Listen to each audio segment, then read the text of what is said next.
বাজার দরের খবর জানাবো এবারে বিষয়ে বিস্তারিত জানতে রাজধানীর মোহাম্মদপুর টাউন হল কাঁচা বাজার থেকে এবং জয়পুরহাট থেকে যুক্ত হচ্ছেন আমাদের সহকর্মী নুসরাত মৌমি এবং হারুনুর রশিদ। শুরুতে যেতে চাই মৌমির কাছে। মৌমি, কেমন দেখছেন আজকে নিত্যপণ্যের বাজার দর, বিশেষ করে সবজি এবং মাছের বাজারে কোনো ধরনের নতুন করে উল্লম্ফন দেখা দিয়েছে কিনা?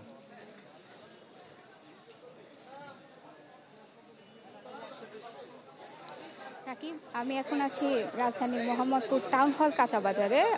এখন উৎসবের মৌসুম চলছে এবং পাশাপাশি আজকে কিন্তু সরকারি ছুটির দিনও, তবে আবহাওয়া খুব একটা অনুকূলে নেই, এজন্য খুব একটা ক্রেতা সমাগমও কিন্তু এই বাজারে দেখা যাচ্ছে বলা যায় না।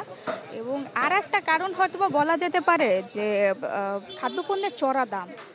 অন্য সব খাদ্যপণ্যের চড়া দামের মধ্যেও আগে সবজি বাজার কিন্তু ক্রেতাদের একটা স্বস্তির জায়গা ছিল, কিন্তু এটা কিন্তু এখন আর আপনি বলতে পারবেন না যে সবজি বাজার এখনও ক্রেতাদের স্বস্তির জায়গা আছে। এখানে আমরা বাজার ঘুরে দেখতে পেয়েছি লাউ বিক্রি হচ্ছে কেজি প্রতি 80 টাকা, গোল বেগুন 160 টাকা, লম্বা বেগুন 120 টাকা, পটল 80 টাকা, কাঁকরোল ঢেঁড়স 100 টাকা। অন্যদিকে মিষ্টি কুমড়া প্রতি কেজি বিক্রি হচ্ছে 60 টাকা, টমেটো 150 থেকে 160, কাঁচামরিচ 280 টাকা। শুধুমাত্র পেঁপে এবং আলুই হচ্ছে 25 থেকে 30 টাকা বিক্রি হচ্ছে। অর্থাৎ বলা যায় পেঁপে আর আলু বাদে 80 থেকে 80 টাকার নিচে কিন্তু তেমন কোনো সবজিই পাওয়া যাচ্ছে না। সবজির দামের এই ঊর্ধ্বগতি কিন্তু ক্রেতাদের ভেতর এক ধরনের অস্বস্তি তৈরি করেছে। দাম মধ্যবিত্তদের তো নাগালের বাইরে চলেই গিয়েছে, আর নিম্নবিত্তদের জন্য এই দামে জীবন চালানোই হচ্ছে অনেকটা দুষ্কর হয়ে গেছে। আর আমরা যদি মাছের বাজারের দিকে তাকাই, বিগত কয়েক মাস ধরেই কিন্তু বাজারে সব ধরনের মাছের দামই বেশ ঊর্ধ্বমুখী। একসময় বাঙালির খাবারের প্রতিদিনের তালিকায় মাছ থাকলেও কিন্তু এখন আর সেটা সম্ভব হচ্ছে না। বাঙালিদের প্রিয় খাবার ইলিশ মাছ, এটা মৌসুমের শুরু থেকেই এবার খুব চড়া দামে বিক্রি হয়েছে। সামনে 4 অক্টোবর থেকে 22 দিনের জন্য এই মাছ ধরা বন্ধ। এই সপ্তাহে শেষবারের মতো মাছ উঠছে, তো মাছের দাম আরও খানিকটা বেড়ে এই বাজারে কিন্তু ইলিশ মাছ বিক্রি হচ্ছে 2500 টাকায়, এবং অন্যান্য মাছের দামও বেশ চড়াই বলা যায়। শুধুমাত্র আমরা যদি মুরগির বাজারটিকে তাকাই, তুলনামূলকভাবে মুরগির বাজারটা বেশ স্থিতিশীল আছে। এই বাজারে ব্রয়লার মুরগি বিক্রি হচ্ছে 170 টাকা কেজিতে, সোনালী মুরগি 300 টাকা এবং দেশি মুরগি বিক্রি হচ্ছে 580 টাকায়। রাকিব, এই ছিল বাজার থেকে আমার কাছে সর্বশেষ খবরাখবর। নুসরাত মৌমি, আপনাকে ধন্যবাদ আমাদের সাথে যুক্ত হওয়ার জন্য। দর্শক, এবার যেতে চাই আমাদের আরেক সহকর্মী হারুনের কাছে। রাজধানী এবং এর আশপাশের যে এলাকাগুলো, সেখানে আসলে 100 টাকার নিচে সবজি খুব একটা মিলছে না, 2-3টে বাদে। আপনি জয়পুরহাট আসলে কি অবস্থা দেখতে পাচ্ছেন? রাকিব, জয়পুরহাটের বাজার পরিস্থিতি একটু ভিন্নতা, কারণ এখানে সবজির যে বাজার, এখানে কিন্তু আমদানি প্রচুর আসলেও কিন্তু উচ্চ মূল্যে বিক্রি হচ্ছে প্রতিটি সবজি। আজকে বাজারে বেগুন বিক্রি হচ্ছে 120 টাকা কেজি, পটল 80 টাকা কেজি, করলা 80 টাকা কেজি, কাঁচামরিচ বিক্রি হচ্ছে 280 টাকা, তা গত এক সপ্তাহ আগেও ছিল 140 টাকা কেজি। তো সবচেয়ে কম দামে যেটা বিক্রি হচ্ছে পেঁপে 10 টাকা কেজি দরে, আর আলু 20 টাকা, এবং কচুমুখী এটার প্রতি এখন আগ্রহ বাড়ছে মানুষের, এটি বিক্রি হচ্ছে 20 টাকা কেজি দরে। এছাড়া যদি বলি আছে চালের বাজারের কথা, চাল কিন্তু গত সপ্তাহে যেটা ছিল মোটা চাল এবং চিকন চাল কেজিতে 3-4 টাকা বৃদ্ধি পেয়েছে। তো প্রতি কেজি চাল বিক্রি হচ্ছে মোটাটা এখানে 55 থেকে 58 টাকা কেজি, এবং যেটা চিকন চাল সেটি বিক্রি হচ্ছে 70 থেকে 72 টাকা কেজি দরে। আর মুরগির বাজারে ব্রয়লার মুরগির বাজার কিন্তু স্থিতিশীল 180 টাকা কেজি থাকলেও কিন্তু সোনালী যে মুরগি সেটি কিন্তু বিক্রি হচ্ছে 320 টাকা কেজি দরে। আর গরুর মাংস 600 থেকে 650 টাকা কেজি।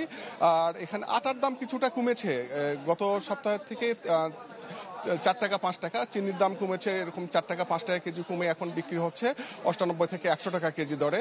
আর এছাড়া যদি মশলাজাত জিনিসের কথা বলি, আদা বিক্রি হচ্ছে আজকে 140 টাকা কেজি, রসুন 100 টাকা কেজি। আর সবচাইতে যে এখানে শাকসবজি, যেটি মানে আমাদের যে জয়পুরহাট যেহেতু কৃষি প্রধান এলাকা, শাকসবজির দামটা কিছুটা কমলেও কিন্তু অনেকটা ক্রেতাদের এবং ভোক্তাদের নাগালের বাইরে চলে গেছে। তো এই ছিল জয়পুরহাটের সবজি এবং বাজার দরের সর্বশেষ খবর। রাকিব। হারুন, আপনাকে ধন্যবাদ। আমি বুঝি নির্মাণের শিল্প, সালাম স্টিল বোঝে ডিউরেবিলিটি। সালাম স্টিল, মোস্ট ডিউরেবল স্টিল। দর্শক, আমরা দেখতে পাচ্ছি যে এর মধ্যে পটুয়াখালী থেকে আমাদের সাথে যুক্ত হয়েছেন সহকর্মী MK রানা। তিনি আমাদের ইলিশের বাজারের খবর জানাবেন। আর মাত্র 2-3 দিন আছে, এরপরে কিন্তু আসলে ইলিশ মাছ সংগ্রহ করা ধরা বন্ধ হয়ে যাবে। শেষ মুহূর্তে পটুয়াখালীতে আসলে দাম কেমন দেখছেন?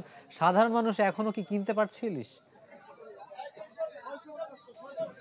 হ্যাঁ রাকিব, আপনাকে জানিয়ে রাখি যে আসলে আগামী 4 তারিখ থেকে 25 তারিখ পর্যন্ত যে 22 দিনের যে ইলিশ ধরার নিষেধাজ্ঞা সেটি শুরু হবে। এর আগে আমি এখন হয়েছি পটুয়াখালীর সব থেকে বড় পাইকারি বাজার, যে পটুয়াখালী নিউ মার্কেট এলাকায়। এখানে কিন্তু বাজারের বিভিন্ন পয়েন্ট ঘুরে কিন্তু আসলে ইলিশের যে বড় সাইজের যে ইলিশ সেটি দেখা না পেলেও কিন্তু আসলে ছোট যে জাটকা সাইজের ইলিশ সেটি কিন্তু পাওয়া যাচ্ছে। পটুয়াখালী শহরে এখন জাটকা সাইজের যে ইলিশটি রয়েছে সেটিও কিন্তু এখন বর্তমানে 600 থেকে 700 টাকায় বিক্রি হচ্ছে। এর বাইরে যে 8 থেকে 900 গ্রামের যে ইলিশটি রয়েছে সেটি কিন্তু 18 থেকে 1900 টাকায় কিন্তু সেই ইলিশ বিক্রি হচ্ছে। রাকিব, আর একটু যদি জানিয়ে রাখি, পটুয়াখালী কথা বলেছিলাম, পটুয়াখালী জেলা যে মৎস্য কর্মকর্তা রয়েছেন তার সাথে তিনি বারবার যেমনটি বলছেন যে আসলে হয়তো সামনের দিনগুলোতে সেই ইলিশের যে দেখা সেটি কিন্তু পাওয়া যাবে এবং সাধারণ মানুষ হয়তো সামনের দিনগুলোতে সে কম দামে সে ইলিশ পাবেন বলে এমনটা কিন্তু তারা প্রত্যাশা করছেন।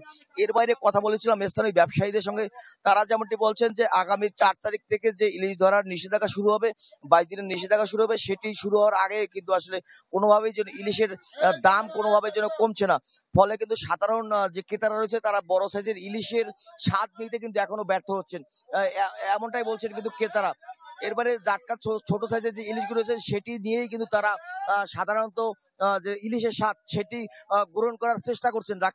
রাকিব, এর বাইরে বিভিন্ন পয়েন্ট ঘুরে বিভিন্ন জায়গায় বাজারের বিভিন্ন পয়েন্টে কিন্তু যে ছোট সাইজের যে ইলিশগুলো রয়েছে সেটিও কিন্তু আসলে কম দামে বিক্রির বদলে 6 থেকে 700 টাকায় বিক্রি হচ্ছে। ফলে ছোট সাধারণ ক্রেতারা তারা কিন্তু ইলিশের স্বাদ থেকে বঞ্চিত হচ্ছেন। রাকিব, এই ছিল পটুয়াখালী থেকে সর্বশেষ।